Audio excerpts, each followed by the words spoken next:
Bonjour à tous. Nous parlerons en ce jour du pouvoir du moment présent. Alors, il s'agit de quoi exactement? Il s'agit tout simplement de prendre conscience du présent que du passé ou du futur. Alors, pourquoi? Parce que au fur et à mesure que nous nous développons, enfin particulièrement moi, je me rends compte que j'ai perdu tant d'années à me flageller, auto-flageller, en plongeant mon regard dans le passé, ou alors en me projetant plus dans le futur. Et le comportement, ou alors tout ce que j'ai reçu comme enseignement dans ce genre d'attitude d'inconscient, c'est que le passé, à tout moment que j'ai plongé mon regard dans le passé, je me suis toujours vu triste. Parce que le passé va toujours te montrer que, ah ben si tu savais, c'était pas ta faute, ou c'était ta faute. S'il y avait quelqu'un, s'il y avait des moyens. Alors, toutes ces façons de voir mon quotidien m'a toujours rendu triste. Et le futur, lui, par contre, m'a inquiété. Parce qu'à chaque fois que quand tu plonges ton regard plutôt dans le futur, quand j'aurai ceci, à un moment, toi-même, quand tu es honnête avec toi-même, tu te rends compte que tu te dis, est-ce que je pourrais vraiment avoir? C'est-à-dire, c'est toi qui te projettes dans le futur, quand j'aurai, et c'est toujours le même toi qui te dit, ah ben, est-ce que je pourrais avoir? Donc, tu vois, en même temps, tu penses au futur, comment tu vas l'organiser, en même temps, tu es inquiet. Tu vois que tu es limité. Alors, ces deux dimensions m'ont amené à réaliser que ce qu'on dit la grâce, j'ai négligé la grâce, parce que la grâce t'amène à te statuer sur le moment présent. C'est-à-dire, sur le moment présent, tu commences à réaliser que ce que tu as actuellement, c'est cette chose qui est la tienne, c'est cette chose qui est l'élément qui doit te permettre pour pouvoir évoluer dans la connaissance ou dans le quotidien. Alors, ça fait en sorte que quand tu vis en plongeant ton regard seulement dans le futur ou dans le passé, tu négliges la grâce. Tu passes à côté du plan du Créateur pour toi. Et je veux vous dire, mes frères, le temps important et utile pour la construction de ton esprit ou même de ton corps, ce n'est que le temps présent. Parce que quand vous n'êtes pas conscient du temps présent, vous allez tous les jours mépriser, c'est-à-dire la mission pour laquelle tu es entré dans l'univers, le but pour lequel ton corps a vu le jour, le but pour lequel ton esprit doit se mouvoir dans le Seigneur. Pourquoi? Parce que tu vas te plonger dans ce qui est illusoire. Donc, c'est l'une des raisons pour laquelle j'ai réalisé, j'ai tenu à partager avec chacun de vous que chacun doit mettre l'accent sur le moment présent. Parce que c'est le seul moment où tu es capable de faire ce que tu veux faire dans le futur que tu n'en as pas. Parce que quand on dit j'aurai une maison, quand j'aurai une autre maison dans le futur, mais celle que tu as actuellement là, c'est elle qu'il faut la valoriser. Quand j'aurai une voiture, celle que tu as actuellement, c'est elle que tu dois tenir compte. Puisque c'est elle qui est présentement l'outil que tu as. Et c'est pourquoi vous allez voir, j'avais pensé comme ça une fois, au fur et à mesure que vous pensez de la sorte, ce que vous avez en main, vous la méprisez. Vous méprisez. Les gens sont allés, c'est pourquoi, et la société nous a conçus comme ça, c'est pourquoi vous verrez que quand quelqu'un a le BPC, il te dit quand j'aurai le probatoire, quand j'aurai le bac, quand j'aurai la licence. Pourquoi? La société a conçu chacun à fonctionner dans le regard du futur et mépriser le temps présent. Donc voilà un peu en quelque sorte. Et qu'est-ce que tu en penses de l'ego? De quoi? L'ego. Mais justement, l'ego, c'est cette dimension de l'être humain, parce que c'est la dimension cachée que l'être humain ne comprend pas plus. Parce qu'un être qui n'est pas construit dans le Créateur, il est l'ego. Alors, il n'y a que l'ego pour se focaliser dans le passé, ou alors te miroiter un futur qui est illusoire. Parce que le présent, c'est ton esprit. Parce que je dois être présent, conscient de mon corps-ci, actuellement. Je dois pas être conscient de mon corps dans le futur. Parce que les gens te disent que quand j'aurai l'argent, c'est où je vais prendre soin de mon corps. Vous voyez un peu, quand j'aurai l'argent, je vais faire ceci. Ou alors quelqu'un te dit, mais j'ai les boutons ou j'ai ce que je suis défiguré parce que je n'ai pas su faire quoi dans le passé. Non. L'instant T, c'est que le corps que tu as, même notre corps, il n'est que dans le présent, il n'est pas dans le futur. Et vous verrez que quand je projette même mon corps dans le futur, je veux trouver ce qu'on dit généralement dans le monde, malheur en chemin, c'est-à-dire je peux trouver la mort. Et vous verrez que l'ego amène les gens à regarder tellement au futur que personne ne se pose la question que, mais je veux mourir quand? Vous voyez un peu, je veux mourir quand? Et c'est la raison pour laquelle, quand la mort arrive, on part de notre corps, tout l'entourage qui connaissait la personne, même la personne est surprise. Parce que quand vous allez, si vous entrez même dans les hôpitaux, vous posez les questions aux malades, ils ne sont pas prêts à vous dire je veux mourir demain. Tout le monde va te dire quand je veux me rétablir, je veux demander pardon à tous mes ennemis. Je veux faire la paix avec mon mari, avec ma femme. Mais pourtant, dans l'instant présent, tu as été incapable de créer l'atmosphère de la paix dans ta famille, avec tes enfants. Est-ce que tu comprends un peu? Mais tu as toujours dit, et quand j'aurai, et vous allez voir même que la majorité de divisions dans le monde, c'est que les gens vivent dans le passé ou dans le futur. Mais si chacun plonge son regard dans le présent, il va vivre dans la paix. Parce que quand je plonge mon regard dans le futur, je dis quand j'aurai, alors à un moment je me dis, tel risque de me bloquer, il faut l'éliminer.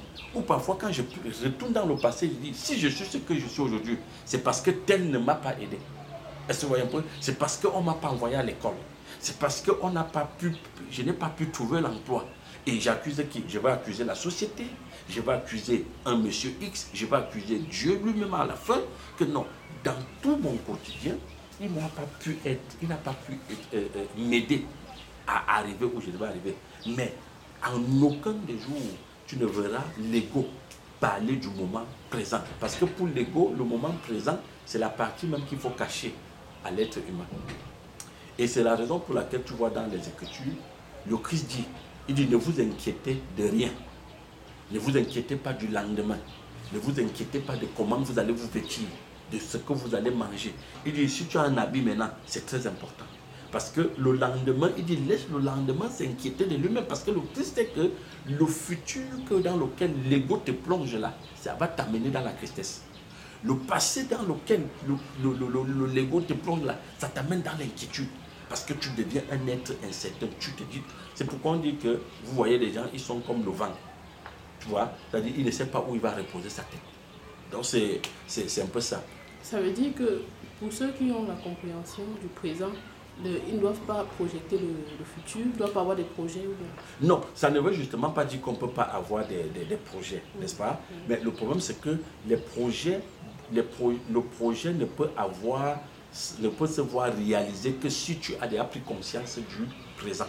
Vous voyez un peu? C'est pourquoi il y a une fois dans un des messages, je disais que ce que nous appelons le futur là, c'est le présent qui le construit. N'est-ce pas? Si dans ton présent, par exemple, supposons celui qui dit quand j'aurai l'argent, tu vas voir quelqu'un te dit quand j'aurai l'argent ou quand je trouverai l'emploi, il ne se déplace pas, par exemple, il ne constitue pas un dossier pour déposer. Ou alors il ne pense même pas qu'il peut lui-même s'auto-employer. C'est-à-dire qu'il peut créer là, commencer même avec 100 francs, commencer avec 200. Il va te dire non, 100 francs est petit. Quand j'aurai 10 000, quand j'aurai 200 000. Pourquoi? Parce que les 100 francs là, c'est ça qui est le moment présent. Tu comprends pas? Donc je peux faire mon activité avec ce que j'ai en main. C'est de ça qu'il est question. Donc ça ne veut pas dire que quelqu'un ne doit pas faire un projet. Mais le projet, la force de son projet, c'est de prendre conscience de son présent. Vous comprenez un peu? Parce que si j'ai 200 000 actuellement, je peux dire, je ne peux pas me lancer dans un business, on peut faire quoi avec 200 000? Vous voyez un peu? Quelqu'un a 1 million et c'est niveau par niveau. Quelqu'un a 10 millions, on peut dire, je peux faire quoi avec 10 millions? Vous savez vous-même que la vie est dure aujourd'hui. Je ne peux pas commencer une pareille activité. Vous voyez un peu? Il dit si j'avais 200 000. Donc ça amène l'être humain, l'ego amène l'être humain à être toujours un être inquiet. Un être qui est toujours triste, insatisfait, insatiable. Vous voyez, vous ne pouvez pas répondre à ses besoins. Pourquoi? Parce qu'il n'a pas apprécié le peu qu'il a. Il n'a pas apprécié. Parce que quand on dit apprécier le présent, ça veut dire qu'il n'a pas apprécié le moment présent. J'ai 200 000 maintenant. Alors je fais quoi maintenant avec? C'est les 200 000 là qui va appeler le futur. Et ce qu'on appelle futur là même n'existe pas parce que c'est un présent continu. C'est un présent continu parce qu'en fait, en réalité, si j'ouvre une boutique aujourd'hui avec les 200 000 et que demain, j'ai un chiffre d'affaires de 1 million, c'est les 200 000 là qui a favorisé cette ambiance de 1 million, qui a appelé ces 1 million. Bon, maintenant, si je ne suis pas conscient que les 200 000 là, c'est elle qui doit faire ça, mais je vais attendre d'abord avoir 1 million et que je n'aurai jamais. Et que je vais me rentrer dans l'inquiétude parce qu'au fur et à mesure que j'attends, en même temps, regarde ce que l'ego fait. Les 200 000 que j'ai actuellement là, je vais même grignoter ces 200 000 là. Et pour finir, pouf, bon voilà, je n'ai ni boutique, je n'ai ni activité, je n'ai ni travail, je n'ai ni paix dans mon mariage ou dans mon foyer, je n'ai ni enfant ou avec qui je peux partager, tout simplement parce que j'ai tout projeté dans le passé ou dans le futur. Vous voyez un peu? Donc c'est ça. Donc le moment présent, c'est un moment de grâce, c'est un moment de reconnaissance. Chacun qui se lève le matin devrait reconnaître que le soleil qui s'est levé, le vent qui s'est levé, la maison qu'il a abritée est un don. Et il devait chérir ça, il doit apprécier ça et dire merci à celui qui a fait venir l'univers à l'existence. Et en ce moment-là, personne ne se plaindrait qu'il n'en a pas. Tout le monde a. Je dis, il n'y a personne dans l'univers qui n'a pas. Tout le monde a. Mais la seule chose, c'est qu'on a fait croire aux gens que c'est le futur, que quand tu accomplis ce que tu as projeté dans le futur que tu as. Mais vous verrez que personne n'a jamais été satisfait dans le futur. Personne n'a jamais été satisfait. Parce que quand tu vis dans la pensée du futur ou du passé, la seule chose qui te reste, que tu as au quotidien, c'est la tristesse, c'est l'inquiétude, parce que c'est ça qui gouverne ton existence. Il n'y a pas autre chose.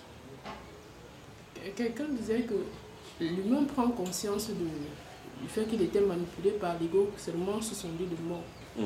Est-ce que quand tu es en train de traverser l'étape de désintégration de ton corps, est-ce que cet ego-là te lâche et tu prends vraiment conscience de tout ça ou bien...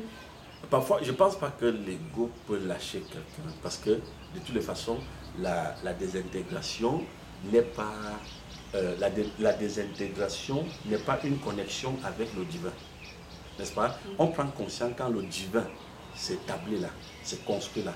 Alors, ce qui se passe sur les lits de mort, c'est que cette personne, l'ego toujours, son ego, continue à le tromper en le plongeant maintenant fortement à l'échelle, je peux même dire, à la dernière échelle de la tromperie que non, si tu t'es rétabli, ou si tu vends ça, ou si tu vends telle maison, tu peux te sauver avec. Est-ce que tu vois un peu? Oui. Tu vois quelqu'un t'appelle et te dit que vends ma maison de luxe là. La maison qu'il avait construite à 400 millions, il propose ça même à 1 million. Il dit vends ça pour me sauver. Il dit je ne veux rien savoir. Même si il dit docteur, sauvez-moi. Pour qu'il fasse quoi? Mais pour qu'il revienne encore davantage se projeter dans le futur et le passé. Est-ce que tu comprends? L'ego ne te montrera jamais qu'apprécie le moment présent. C'est pourquoi tu vas voir, pour les grandes consciences, ceux qui ont été réveillés, ils n'appellent pas, la mort n'est pas une fatalité pour eux, ni une fin tragique, ni une surprise. Tu vois un peu? Pour eux, la mort est une étape, est un départ, et dans lequel ils participent. Ils participent même pour partir de son corps. C'est pourquoi tu vois l'apôtre Paul dit que c'est un gain pour moi de partir. C'est un gain pour moi que je parte. Est-ce que tu comprends un peu? Alors, et il dit même que si ce n'était pas à cause de vous, je serais même à partir, je ne serais pas resté ici. Donc tu vois bien que pour lui, la mort n'est pas effrayante. La mort n'est pas, une dimension où il doit aller négocier pour rester dans l'univers. Tu comprends un peu? Parce qu'il sait que la mort, mais c'est une voie. Comme quand il se levait le matin, il voyait le soleil, il voyait la lune. Donc, partir de son corps, c'est une étape de son moment présent. Donc, le moment présent du samedi, comme nous sommes aujourd'hui, pour un esprit réveillé, si c'est que c'est la mort, il dit davantage, merci Seigneur, ma mission est achevée. C'est pourquoi il dit, j'ai mené le combat, j'ai combattu le bon combat, j'ai achevé ma course. Il dit, et le moment est venu que je parte. Il ne négocie pas avec la mort. Parce que celui qui vient d'en haut ne négocie pas avec l'univers. Il n'est pas dans les compromissions, il n'est pas dans les négociations. Tu comprends un peu? Il sait bien qu'il est venu et il va partir. Est-ce que tu comprends? C'est pourquoi même sur son lit de mort, il est en paix. La paix est un état d'esprit. La paix est une façon de voir les choses. La paix est une compréhension. Est-ce que tu comprends un peu? La paix, ce n'est pas la procuration que les éléments extérieurs font semblant de nous donner là, qu'ils nous procurent la joie ou la paix. Non, la paix, c'est une dimension de compréhension que, à tout niveau, circonstance, pour toi, c'est le moment présent là que tu apprécies, que tu bénis. Et peut-être pour sortir dans le format de la mort, regarde par exemple, quand on vient dire au Christ que Jean-Baptiste, on va le décapiter, mais il dit quoi? Il ne dit rien. Il ne s'agite pas. Il ne prie pas Dieu que Dieu fasse en sorte qu'on libère Jean-Baptiste. Non, mais il sait bien que Jean-Baptiste, son chemin, son temps est arrivé, il doit sortir par là. Même si c'est qu'on doit le décapiter, il doit sortir par là. Et pour montrer aux gens qui comprennent bien ce qui se passe avec Jean-Baptiste, quand il arrive dans un endroit, il dit, Jean-Baptiste était une lampe. Vous avez tellement voulu passer quelques minutes dans la présence de la lampe. Il dit, mais moi, je suis la lumière. Je suis la lumière du monde et la lumière des humains. Si vous aviez compris un seul instant qui je suis, tu vois, vous aurez demandé des années auprès de moi. Donc c'est... J'ai envie de comprendre ce que tu venais de dire. Il dit, le Christ dit Jean-Baptiste était une lampe. Oui. Lui, il est la lumière. Il est la lumière. Mais quelle est la différence entre la lumière et la lampe? Est-ce que ce n'est pas toujours le Père ou bien? Non, mais c'est le Père, c'est un degré. Parce que quand tu vois la manière la lampe brille, la lampe ne brille pas comme la lumière. Oui, bien sûr. Tu vois un peu? C'est-à-dire que la lampe a un degré d'expression. Oui. La lumière a un degré d'expression. Oui. C'est pourquoi il précise, il dit, je suis la lumière des humains. Oui. Tu comprends un peu? Je suis la lumière. Et il dit, quiconque comprend qui je suis, en qui je suis investi, mais il ne serait plus jamais dans les ténèbres. Ça veut dire quoi? Il ne serait plus dans les soucis, les inquiétudes du futur. Il ne serait plus dans la tristesse du passé. Est-ce que tu vois un peu? Donc c'est de ça qu'il est question. Donc en fait, il annonce là la liberté de l'être humain. C'est-à-dire la fin de l'expression de l'ego. Tu comprends? L'ego est méchant. Hein? Et quand je dis méchant, ne le comprenez pas mal. Méchant dans le sens que c'est une dimension de compréhension qui perturbe l'être humain. Parce que quand tu es dans l'ego, tu es ingrat. Un être égoïste, il est ingrat. Tu vois un peu? Il n'est jamais reconnaissant. Tu comprends un peu, non? Il n'apprécie rien. Tu comprends un peu, non? Il n'apprécie rien. Parce que tout pour lui, c'est qu'il faut que ça soit plus gros que ce qu'il a maintenant. Il méprise son existence. Non, mais pourtant, quand on est dans la dimension, quand on a saisi le pouvoir du moment présent, mais on bénit tout. Si c'est une patate que tu as, tu bénis. Si c'est un demi-macabo que tu as reçu, tu bénis. Et tu prends cette demi-patate, ce macabo, tu fais quelque chose de grand avec. J'ai rencontré quelqu'un, tu vois parfois quelqu'un, tu vois des gens au Cameroun, tu vois quand quelqu'un va se présenter, tu dis, tu sais, je ne suis que pauvre salarié dans un ministère, nous lavons le sol du ministère. Je dis, mais pourquoi tu te présentes comme ça? Tu as écrit ça sur ta carte de visite, pauvre salarié, laveur de sol au ministère. Pourquoi tu as besoin de te présenter comme ça? Parce qu'il n'apprécie pas ce qu'on lui a donné. Est-ce que tu comprends pas? Mais quand il fonctionne dans cette attitude, c'est pourquoi quand il va arriver au ministère, devant un petit chef service, il est prêt à vendre l'âme de sa mère pour avoir une position. Tu comprends? Parce qu'il n'a pas apprécié. Tu comprends? Et c'est pourquoi j'aime toujours les paroles du Christ qui dit quoi? Il dit, si on te confie une petite chose et que tu rends gloire pour cela, c'est-à-dire que tu l'utilises bien, on va te confier ce qui est grande. Tu comprends? C'est ça le futur. Hein? Parce que c'est pourquoi j'insiste, je dis, le présent est le socle du futur. Alors quand le présent est méprisé, tu n'auras pas de futur. Tu n'auras pas de futur. Et même ce qu'on appelle le passé là, c'est parce que tu n'as pas compris bien le présent. Tu n'avais pas bien maîtrisé le pouvoir du moment présent. Donc le présent, c'est-à-dire que ce que je suis actuellement là, je dois rendre gloire au Seigneur pour cela. Ce que je reçois aujourd'hui, je dois rendre gloire au Seigneur pour cela. C'est pourquoi tu vois, on te dit que quand le soleil se lève ou quand il pleut sur le toit de tout le monde. Hein. La pluie, lui, n'a pas de complexe. Que voilà le toit du pécheur, voilà le toit du pauvre, du riche. Est-ce que tu comprends? Le soleil n'a pas ce complexe-là. Le soleil n'a pas le complexe de futur ou du présent. Lui, en son temps, quand il doit se lever le matin, il brille. La pluie, en sa saison, il fait ce qu'il a à faire. Il ne veut pas savoir s'il est 9 heures, s'il est 10 heures. Ils ne sont pas dans ces jongleries-là. Tu comprends? C'est l'être humain plongé dans l'ego qui est dans les calculs comme s'il était dans une route, dans un labyrinthe, il cherchait la voie de sortie. Non. Quand on est réveillé, on sort des labyrinthes. Tu vois, le chemin est clair et droit devant toi. Tout ce que tu apprécies, tu bénis le Seigneur. Événements aussi circonstances, quantité énorme, quantité réduite, pour toi, tout a de la valeur. C'est le Père qui te l'a donné et tu bénis ça. Tu comprends? Et pour sortir de là, tu vois des pasteurs aujourd'hui, quelqu'un vient donner la dîme, il dit c'est tout ce que tu as apporté dans la maison du Seigneur. Il méprise. Il méprise. Tu vois? Et c'est ça qui les a poussés à voir dans des assemblées qu'on respecte celle qui la grande dîmeuse et on méprise le petit dîmeur. Vous comprenez un peu? C'est ça. C'est toute cette dimension d'égo là. C'est cet égo là qui les amène à réfléchir comme ça. Et la même Bible qu'ils lisent, tu vois, il dit que, vous voyez, ceux-là que vous appréciez parce qu'ils ont des grands habits des rois, ils ont des éléments extérieurs, vous méprisez la pauvre qui est assise là, mais sachez que c'est elle qu'on va retrouver dans le paradis. Le paradis, c'est quoi? C'est une compréhension. Hein? C'est elle qui comprend les choses. Parce qu'elle a donné, le Christ dit, elle a donné tout ce qu'elle avait. Et on a respecté cela. On a apprécié cela. On dit les riches se sont donnés, mais le Christ les méprise. Pourquoi? Une pauvre femme, elle a donné un seul pièce d'argent. Le Christ a apprécié. Parce que pour le Christ, lui, il vit dans le présent. Et tout ce qu'il reçoit, même si c'est un milli de ce qu'il attendait, ou de ce qu'on vous pensez qu'il devait avoir, il bénit le Seigneur pour cela. Parce que c'est ce qu'on t'a donné là maintenant qu'il faut valoriser. Ne valorise pas ce que tu n'as pas. Il faut valoriser ce que tu as. Donc c'est un peu ça. Parce que quand on regarde, nous les parents, quand nous mettons les enfants au monde et on les envoie à l'école, nous sommes toujours en train de nous projeter dans le futur. J'envoie mon enfant à l'école parce que demain j'aimerais qu'il soit ministre. J'envoie mon enfant à l'école parce que demain j'aimerais qu'il soit ça, et pour venir me rapporter le pain. Donc on se projette toujours. Donc ça veut dire que quand je t'écoute parler, ça veut dire que nous devions demander au Père que cette pensée-là, de toujours vouloir se projeter nos enfants, puisque c'est nous qui avons donné cette éducation-là. Quand l'enfant même va à l'école, il dit c'est parce que je vais être pilote. C'est ça. Donc si je comprends bien, nous devions demander au Père de nous faire vivre l'instant présent en fait.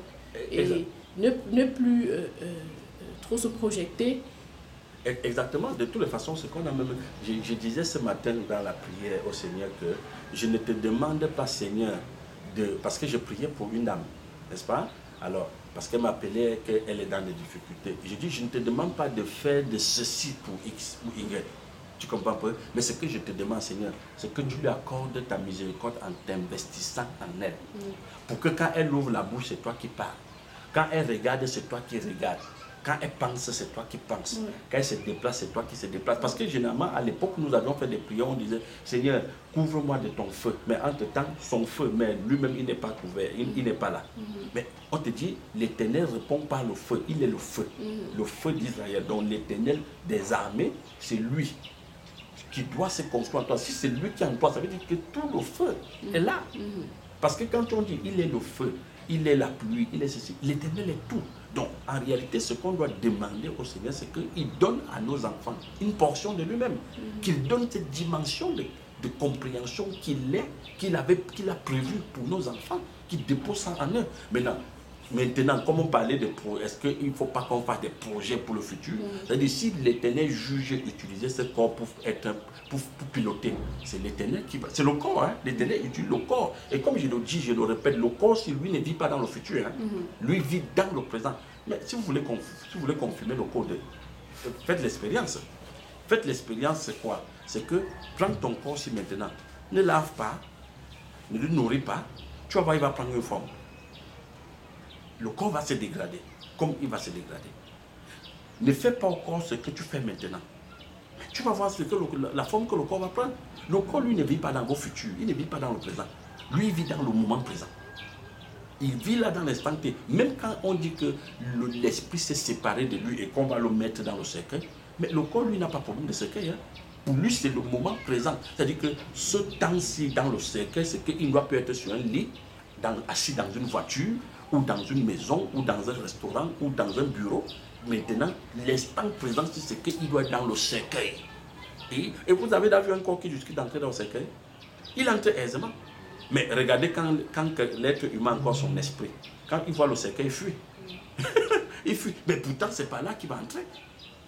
D'ailleurs, j'imaginais un peu comme on ferme dans un trou. C'est-à-dire un tombeau, comme on met un corps. Mais qu'est-ce qui peut se passer dans cette dimension? Les 2 mètres petits, 2 mètres carrés, qu'on met tout le monde. Qu'est-ce qui peut se passer là-dedans? J'ai envie d'entrer dans la tête d'un corps pour voir ce qui se passe. J'imagine un peu. Je sais où j'ai compris que le corps, c'est un gars qui n'a pas de souci de où vous allez le mettre. Le corps, il n'a aucun souci. Tu comprends un peu? Donc, quand tu veux faire tes projets pour le futur, tu dis, parce que quand tu fais tes projets là, c'est pour faire quoi? C'est pour manger, hein? C'est pour améliorer ton corps d'après ce que les gens pensent. Mais lui, là, il veut que tu prends soin de lui maintenant. Tu comprends? Et qu'est-ce qui donne la forme au corps? Mais c'est l'esprit. Et l'esprit ne vivra jamais dans le futur parce que l'esprit, lui, il est éternel. Tu veux l'amener dans quel futur? Un futur qui est découpé. Un futur, tantôt on te voit, tu es pousseur, après on te voit, tu es casseur de pieds, tantôt après on te voit, on dit que tu cherches l'emploi. Non, l'esprit, lui, ne connaît pas ça. L'esprit, il est éternel. C'est pourquoi quand il quitte le corps, il retourne à la source. Il n'a pas besoin de ça. Et le corps, lui, il est conscient du moment présent.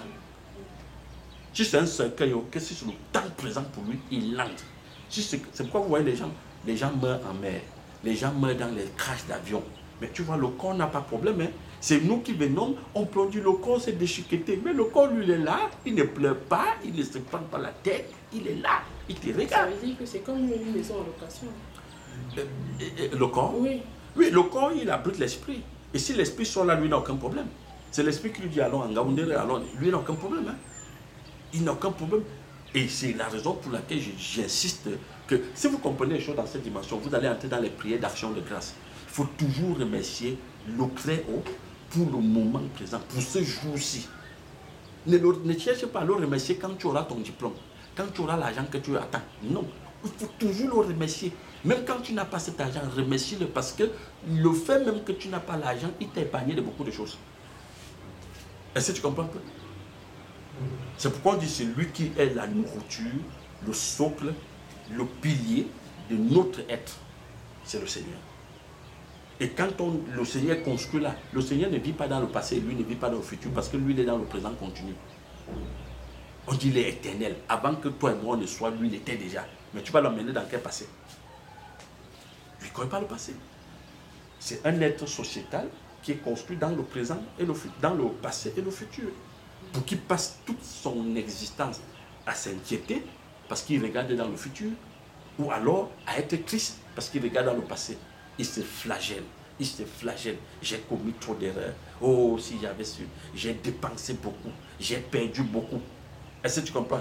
Dans le futur, dit, maintenant je vais devenir méchant. Quelqu'un a le projet de devenir méchant. Tu vois quelqu'un te dire, quand je veux sortir d'ici, je vais devenir méchant avec les gens. Ce que les gens là m'ont fait, tu comprends pas? On m'a escroqué, je vais devenir bizarre. Regarde le projet de quelqu'un de devenir bizarre. Quelqu'un a un projet de devenir bizarre.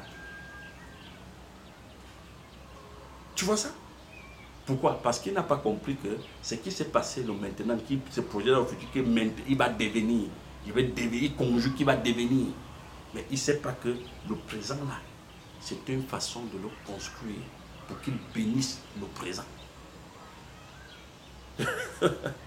Donc c'est ça. Et les gens, ce que tu parlais de l'ego là, les gens qui sont vraiment plongés dans l'ego, même leur projet de carrière, c'est flou.